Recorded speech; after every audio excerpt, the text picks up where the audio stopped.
Okay, welcome students.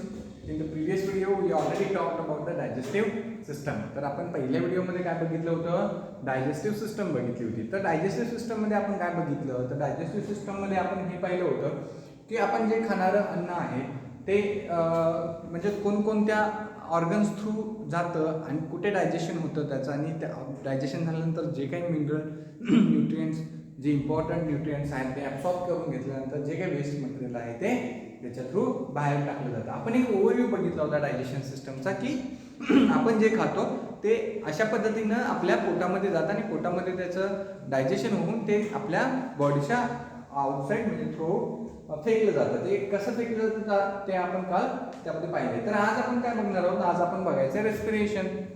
Okay, so in the respiration म्हणजे महत्त्वाची गोष्ट, respiration काय, respiration म्हणजे काय. the respiration is a process in which the oxygen is taken inside of the body and carbon dioxide going outside of the body. Got it? So this is the normal process of the respiration. Okay, but in the 10th standard also you already saw there are two types of respiration, aerobic respiration and anaerobic respiration.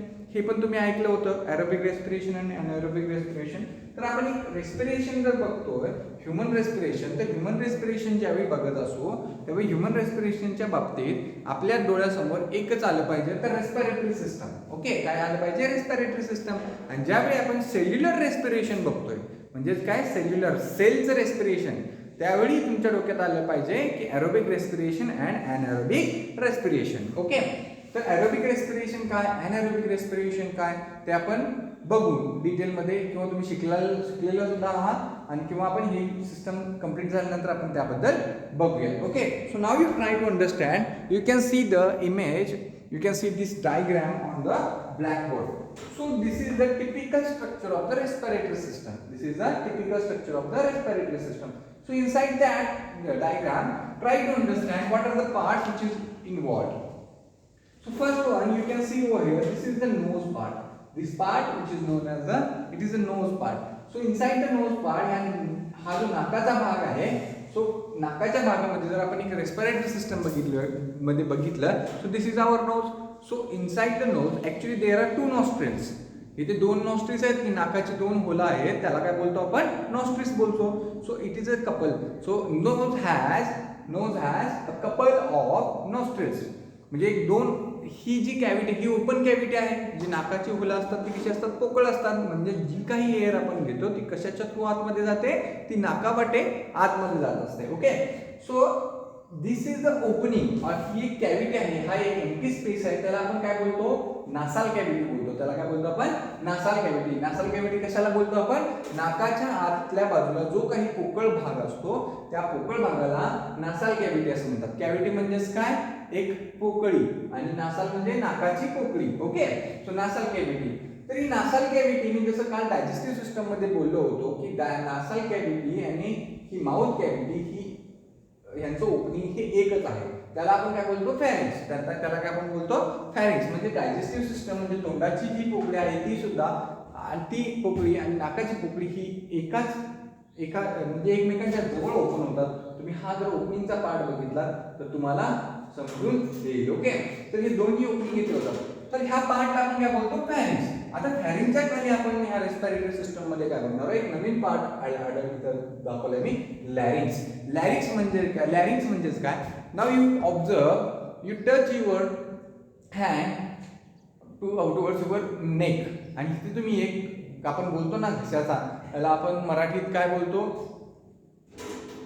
कंठ बोलतो. Yes और no. तर हा जो कंठ आहे हा तुम्ही इथे जर एक हार्ट स्ट्रक्चर बघताय, ह्याला आपण थ्रॉट सुद्धा बोलतो किंवा वोकल कॉर्ड. ओके, हा जो व्हॉइस बॉक्स आहे याला ॲडम्स ॲपल सुद्धा बोलला जातो. तर हा कुठे आहे, लॅरिंग्स या पार्टमध्ये. इथे हा काय असतो, व्हॉइस बॉक्स प्रेझेंट असतो.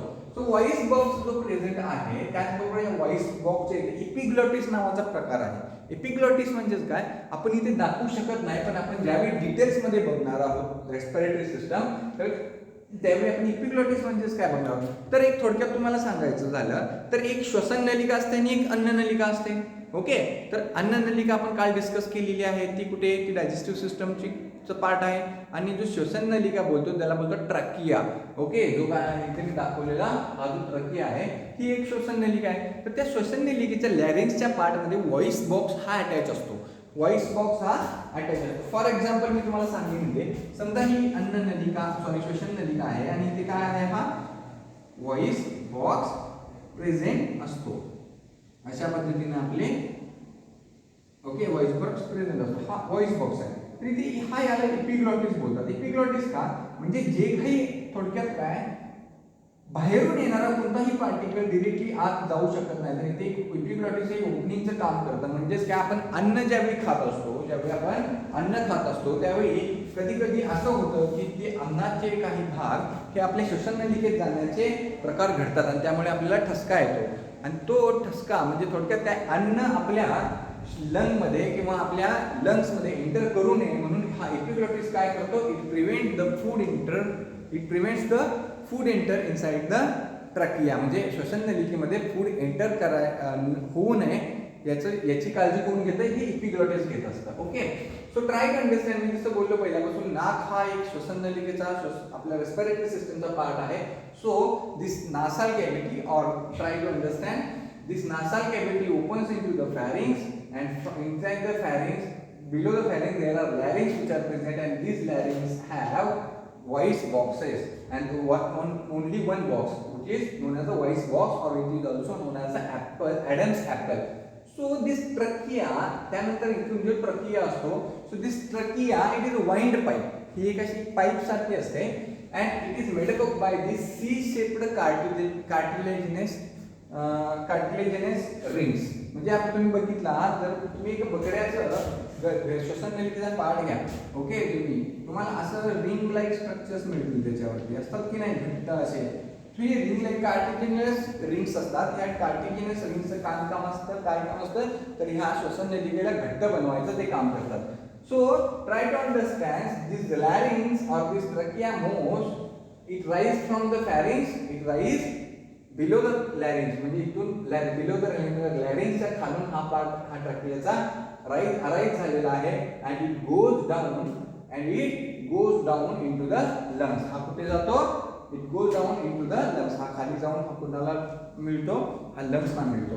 So now you can see here, this is the left lung and this is the right lung.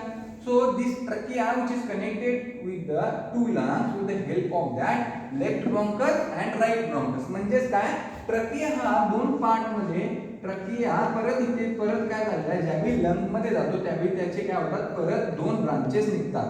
त्याला एकाला काय बोलतो लेफ्ट ब्रॉन्कस आणि एकाला बोलतो राईट ब्रॉन्कस. म्हणजे लेफ्ट ब्रॉन्कस हा कशामध्ये जातो, लेफ्ट लंगला जातो, आणि राईट ब्रॉन्कस हा कशामध्ये जातो, तर राईट लंगला जातो. Because lung it is lungs which is present in our body in a pair. म्हणजे आपण लंग्स कसे प्रेझेंट असतात, पेयर मध्ये प्रेझेंट असतात. ओके, तर ह्या पेयरला हा जो ट्रकिया आलेला आहे, हा ट्रकिया काय करतो, इथे बायफर्केट होतो. बायफर्केट म्हणजे काय, दुभागला जातो, आणि एक जो ट्रकियाचा भाग थोडक्यात आपण ब्रांच बोलू याला, ही ब्रांच लेफ्ट लंगला जाते आणि एक ब्रांच कुठे जाते, राईट लंगला जाते. म्हणून या ब्रांचेसना काय बोललेलं आहे, this it is known as the left bronchus and it is known as the right bronchus. Okay, म्हणजे जी लेफ्ट मध्ये जाईल त्याला लेफ्ट ब्रॉन्कस बोलू, आणि जी राईट मध्ये जाईल त्याला राईट ब्रॉन्कस बोलू.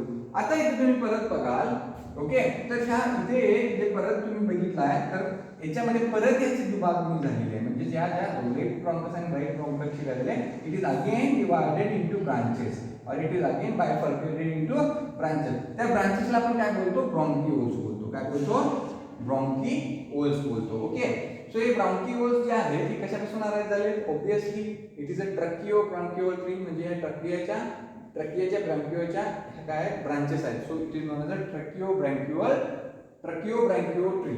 म्हणजे झाडात एखाद्या झाडासारखं तुम्हाला इथे स्ट्रक्चर दिसायला मिळते. सो सेम आपल्या लंग्स मध्ये असतं.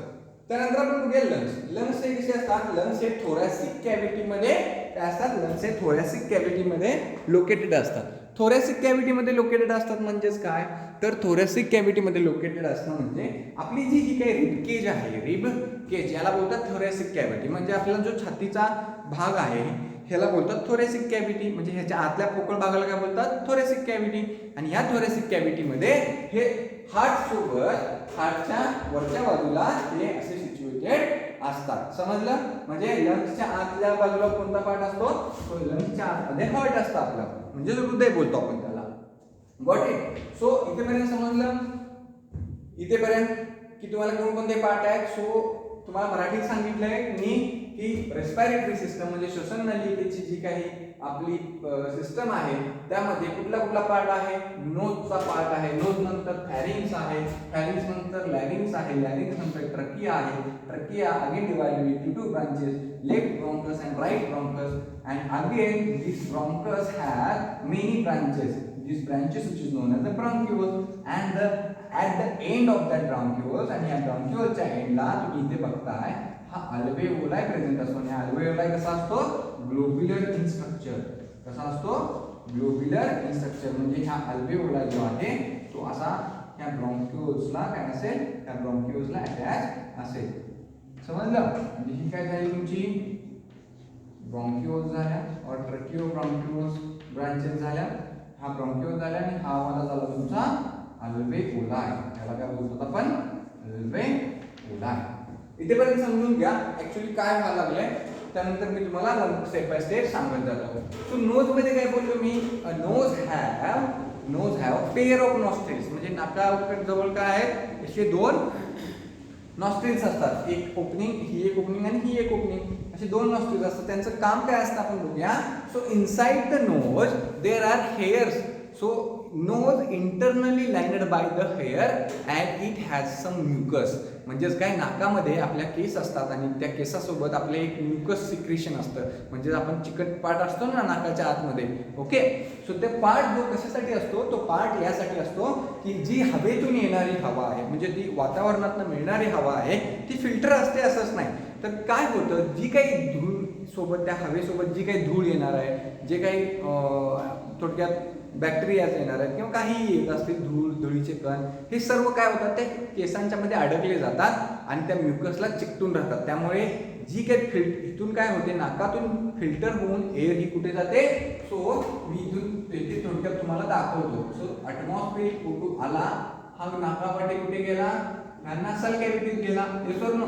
सो इथून मी हा ॲटमॉस्फिअरिक एअर जी आहे ही एअर कुठे जाते, इथून जाते ही ह्या ट्रकियामध्ये, आणि या ट्रकियामध्ये गेल्यानंतर या ट्रकियातून कुठे जाते, लेफ्ट लंग आणि राईट लंगला, आणि लेफ्ट लंग आणि राईट लंगला गेल्यानंतर ही ते ह्या अल्वेओलायमध्ये जात असते. आता ह्या अल्वेओलायचं काय काम आहे आपण ह्याच्यानंतर बघूया. मी थोडक्यात थोडंसं हे इरेज करतोय. Okay, so most important thing, हा जो लंग आहे आपला, हा इट इज डबल मेम्ब्रेन्ड असतो. हा कसा असतो, डबल लेयर्ड असतो. आणि ह्या डबल लेयर्डला काय बोलतो आपण, प्लुरल सॅक बोलतो. काय बोलतात त्याला, सॉरी नॉट अ प्लुरा बोलतात. काय बोलतात त्याला, प्लुरा बोलतात. तुम्हाला हवा असेल तरी लिहून घ्या, मी थोड्या वेळासाठी बाजूला जातोय.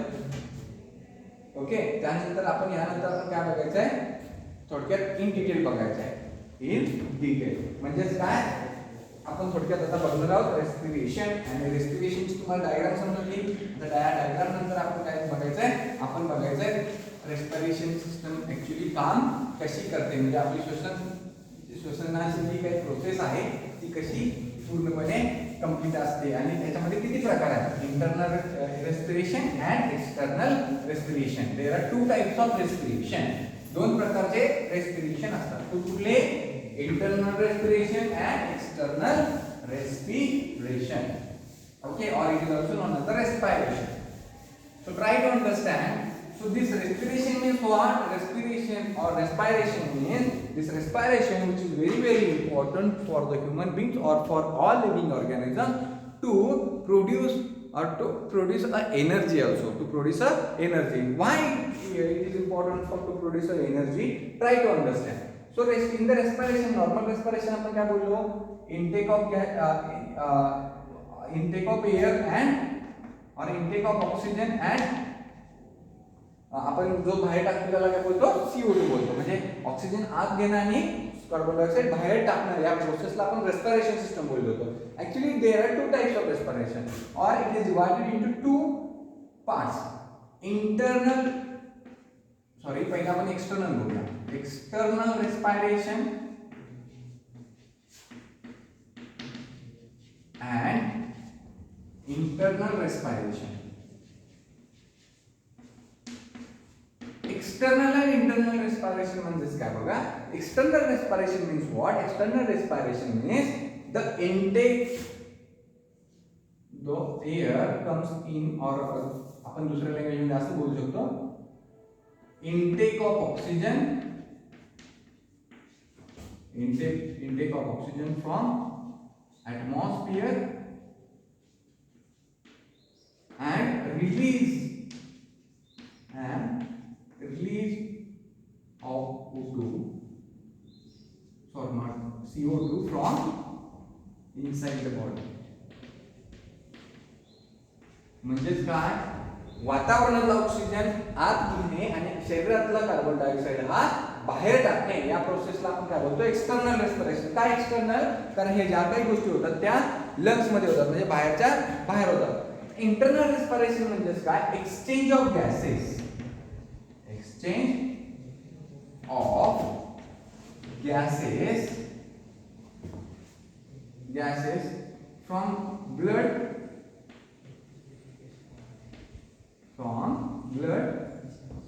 to cell, to body of the cell. म्हणजेच काय होतं, थोडक्यात बघूया.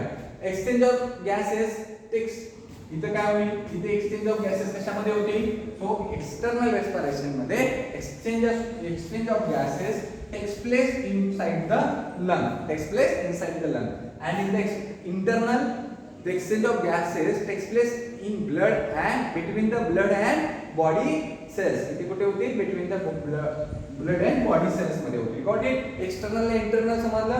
एक्सटर्नल म्हणजेच काय, फक्त ऑक्सिजन आतमध्ये घेणे आणि कार्बन डायऑक्साइड बाहेर सोडणे, हे झालं तुमचं एक्सटर्नल रेस्पिरेशन. इंटरनल रेस्पिरेशन म्हणजेच काय, ब्लड मध्ये मिक्स झाल्यानंतर ऑक्सिजन हा ब्लड पासून सेलला देणं, प्रत्येक सेलला पुरवणं गरजेचं आहे की नाही आहे. ओके, सो प्रत्येक सेलला ऑक्सिजनची गरज असते, त्यामुळे हा जो आपण ब्लड मध्ये जो ऑक्सिजन आहे तो बॉडी सेलला देणं आणि तिथून कार्बन डायऑक्साइड कॅरी करून परत लंग्स पर्यंत घेऊन येणं, हे जे काही exchange of gases between the blood and body cells, त्याला आपण बोलतो internal respiration. So try to understand how the respiration system which is takes place, कसं रेस्पिरेशन होतं ते बघूया आपण. सो इथे लक्ष द्या. सो ॲटमॉस्फिरिक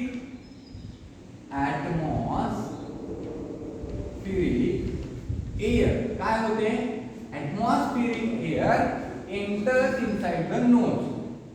कुठे येते ती, नोज मध्ये येते. फ्रॉम द नोज, और इथे आपण बोलू शकतो नासाल cavity, enters into the नासाल cavity. From the nasal cavity it enters into the pharynx. Yes or no? It enters into the pharynx, and from the pharynx it enters into the larynx, and from the larynx it enters into the trachea, and from the trachea it enters into the lungs, and from the lungs, so inside the lungs, so it enters into the alveoli, and from the alveoli it enters into the blood.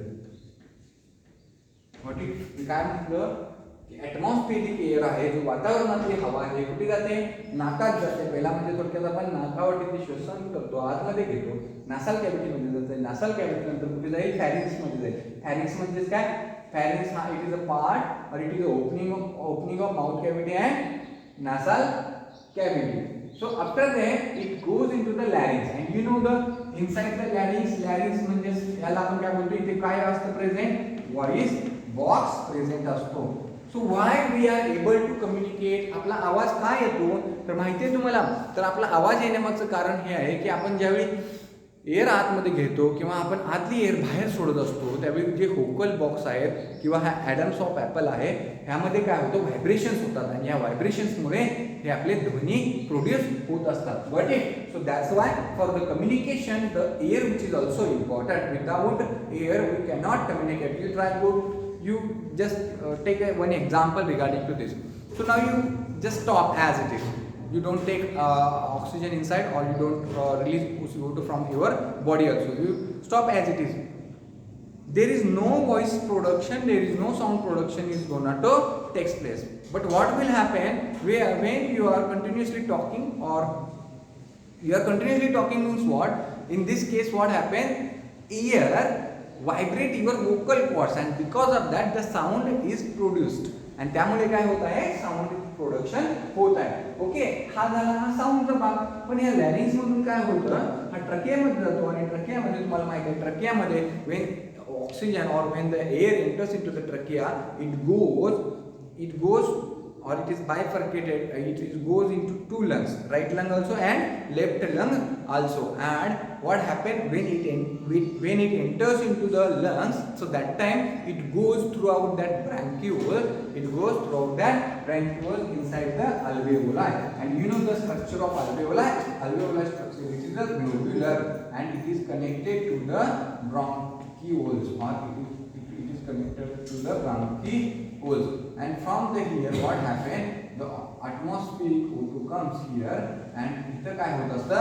त्या bronchiole in this alveoli, this is the structure of alveoli. So what happened in the alveoli, the blood comes from the, तुम्हाला माहिती आहे lung मध्ये purified blood येतं का डिप्युरिफाइड blood येतं? तर lung मध्ये हे डिऑक्सिजनेटेड ब्लड येत असतं. काय येत असतं? डिऑक्सिजनेटेड ब्लड येत असतं. काय येत असतं? तर लंग्स मध्ये डिऑक्सिजनेटेड ब्लड येण्यामागचं कारण हे आहे की तिथे ते काय होतं? प्युरिफाइड होतं, आणि परत ते कुठे पाठवलं जातं? हार्टला, आणि हार्ट थ्रूआउट बॉडीला पाठवलं जातं. म्हणजेच काय, जे डिप्युरिफाइड, म्हणजे थोडक्यात मी इकडला हा बाण भाषासाठी दाखवतोय, तर डिप्युरिफाइड ब्लड हा कशात एंटर करतो? लंग मध्ये एंटर करतो, आणि लंगच्या आतमध्ये काय आहे? अल्वेओलाई आहे. ओके, हे ज्यावेळी ब्लड इथे येतं त्यावेळी काय होतं? हे ब्लड, थोडक्यात हा ब्लड मॉलिक्यूल आहे, तर ब्लड मॉलिक्यूल काय करेल? तर हा ब्लड मॉलिक्यूल हा CO2 इथे अल्वेओलाई मध्ये सोडेल, आणि हा ऑक्सिजन काय करेल? हा येणारा जो ऑक्सिजन आहे, हा येणारा ऑक्सिजन आहे, हा परत कॅरी करेल, आणि हा कॅरी केल्यानंतर इथून काय होईल? ऑक्सिजनेटेड ब्लड, कुठलं बोललो मी? ऑक्सिजनेटेड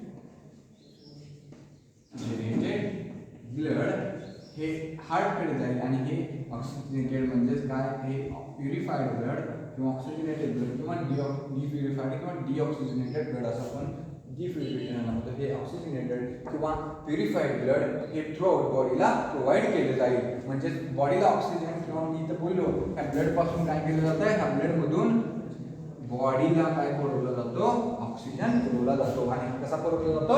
तर अशा पद्धतीने पुरवला जातो. म्हणजे काय, ॲटमॉस्फेरिक एअर मधला ऑक्सिजन हा नासल कॅव्हिटीमध्ये येईल, नासल कॅव्हिटीमधून फॅरिंग्समध्ये येईल, फॅरिंग्समधून लॅरिंग्स, and लॅरिंग्समधून trachea, and trachea through inside the lungs, and inside the lungs there are alveoli which are present, and inside the alveoli exchange of gases takes place. आणि alveoli मध्ये काय होईल?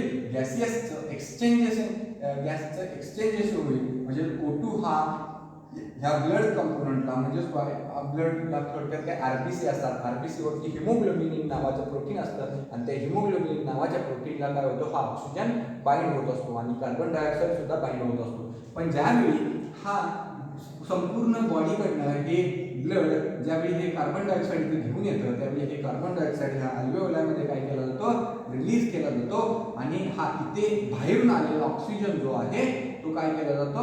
हा परत ह्या आरबीसीला जाऊन बाइंड होतो, आणि हा आरबीसी पासून, म्हणजे थोडक्यात ब्लड सेल पासून हा थ्रूआउट बॉडी ऑक्सिजन प्रोव्हाइड केला जातो. आणि ही सायकल कंटिन्युअसली आपल्या बॉडीमध्ये होत असते. म्हणजेच काय, इथे O2 आला, आणि हा इथून CO2 बाहेर पडला. समजलं?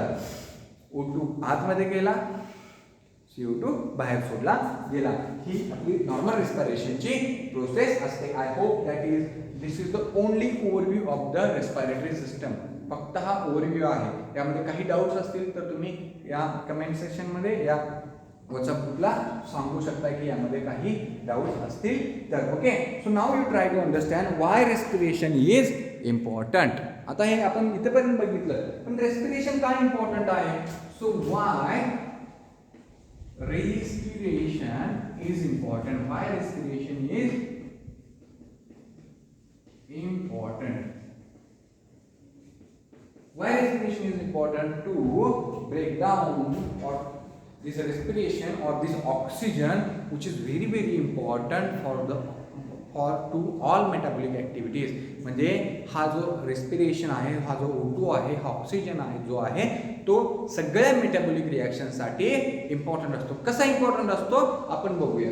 सो रेस्पिरेशन जो आपण वातावरणातला ऑक्सिजन जो घेतो हा ह्या O2च्या मदतीने काय होत असतं, ग्लुकोजचं ब्रेकडाऊन होत असतं. काय होत असतं, ग्लुकोजचं ब्रेकडाऊन कशामध्ये होत असतं, ATP मध्ये होत असतं. आणि ATP is a energy source of our body. So that's why ही जी रिॲक्शन आहे ग्लुकोजचं ब्रेकडाऊन हे ATP जनरेट करण्यासाठी, ग्लुकोजचं ब्रेकडाऊन होण्यासाठी ऑक्सिजन हा खूप गरजेचा असतो. आणि ऑक्सिजनच्या मदतीने ग्लुकोजचं काय केलं जातं, ब्रेकडाऊन केलं जातं आणि त्याच्यापासून काय बनवलं जातात, हे एनर्जी मॉलिक्युल्स बनवले जातात. So ATP is a energy source for the body. आणि बॉडीला जर एनर्जीची गरज असेल तर श्वसन होणं खूप गरजेचं आहे. I will give you a good example regarding to this. Okay, तुम्ही कम्पेअर करा, एक स्ट्रॉंगेस्ट ॲथलेटिक्स आहे. ॲथलेटिक्स समजा एक 10 किलोमीटर तो कम्प्लीट रन करू शकतो, पण आपण करू शकत नाही. एक नॉर्मल ह्युमन बिंग 10 किलोमीटर पळू शकत नाही. त्याला दम लागेल किंवा मध्येच तो काय होईल, त्याला क्रॅम्प्स यायला चालू होतील. Yes or no. पण ॲथलेटिक्सला क्रॅम्प येतात का, तर क्रॅम्प येत नाही. का क्रॅम्प येत नाहीत, कारण त्यांची जी रेस्पिरेटरी सिस्टम असते ती स्ट्रॉंग असते. स्ट्रॉंग असते म्हणजे काय, ऑक्सिजन त्यांची रेस्पिरेटरी सिस्टम ही प्रॅक्टिसने अशा पद्धतीने डेव्हलप झालेली असते की बॉडीला ऑक्सिजन ज्या प्रमाणात पाहिजे असतो त्या प्रमाणात ती प्रोव्हाइड करत असते. पण आपली नॉर्मलमध्ये काय होतं, आपल्याला धाप लागते. म्हणजेच काय, आपल्या सेल्स काय करू शकत नाही, आपल्याला थोडक्यात पळत असताना ऑक्सिजनची कमतरता भासते. आणि ऑक्सिजनची कमतरता भासायला लागल्यावर आपल्याला दम लागायला स्टार्ट होतो. आणि तो दम लागायला चालू झाल्यानंतर काय होतं, ग्लुकोजचं मॉलिक्युल हे ग्लुकोज म्हणजे थोडक्यात काय, एनर्जी प्रोड्यूस होत नाही. आणि एनर्जी प्रोड्यूस जर नाही झाली तर काय होईल, obviously we feel the cramps will come in our muscle cells. So got it. So this is the respiration process, and this respiration process is very important to synthesis the energy. Got it. इथे समजलं respiration का important आहे, what is the respiration, what is the respiratory system. Okay, we already discussed about it, so you don't forget throughout your life that is respiration which is takes place for the ATP synthesis. ही खूप महत्त्वाची गोष्ट. किंवा this oxygen which is very helpful for all metabolic activities. संपूर्ण metabolic ॲक्टिव्हिटीजसाठी oxygen खूप important असतो. Okay, respiration समजलं तुम्हाला. रेस्पिरेशनमध्ये हे मी एक नॉर्मल चार्ट दिलेला आहे तुम्हाला. हा काही गरजेचा नाही आहे, तरी पण ह्या तुम्हाला समजण्यापुरता खूप आहे. आपण ज्यावेळी रेस्पिरेटरी सिस्टम स्टार्ट करू त्यावेळी इन डिटेलमध्ये आपण बघणार आहोत. So how lungs are enclosed by how many layers. Okay, so we will discuss in detail about it. And after that try to understand, we are going to correlate all the systems with each other, so it would be helpful to us to study all human anatomy and human physiology also. I hope this respiratory system is very helpful to you guys, and in the next video we will meet with another system. Okay, so thank you.